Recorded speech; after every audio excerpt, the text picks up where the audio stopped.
wanda duk ya samu saiwar bishiyar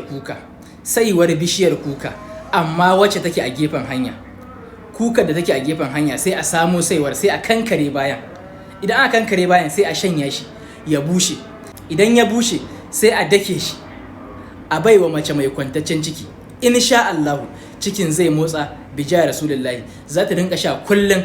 tana sha da safe da rana da daddare, in Allah yadda ba ta yi sati ba sai ta ji cikin ya motsa. Haka zalika za ta haihu lafiya cikin salama, albarkacin annabi da alkur'ani ba za ta shekara ba sai ta ga ɗanta ko ‘yarta a duniya, albarkacin annabi da alkur'ani. Wanda ya lakin ya yi comment da sallallahu alaihi wasallam ya yi sharing domin ‘yan uwa su amfana, shi muka baiwa ya je ya jarraba. Allah ya bar mu da san manzon Allah. Sai asiri na biyu,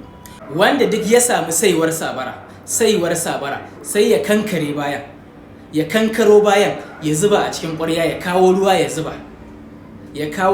ya zuba, ka zuba ruwan yadda zai ishe kana sha kana wanka har sati ɗaya. Albarkacin annabi da alkur'ani zaka samu soyayya a gurin al'umma, zaka samu soyayya a gurin mutane mazansu da matansu, kowa sai ya je na ƙaunar ka albarkacin annabi da alkur'ani. Wanda ya lakin ya yi comment da sallallahu alaihi wasallam ya yi sharing domin ‘yan uwa su amfana, shi muka baiwa ya je ya jarraba.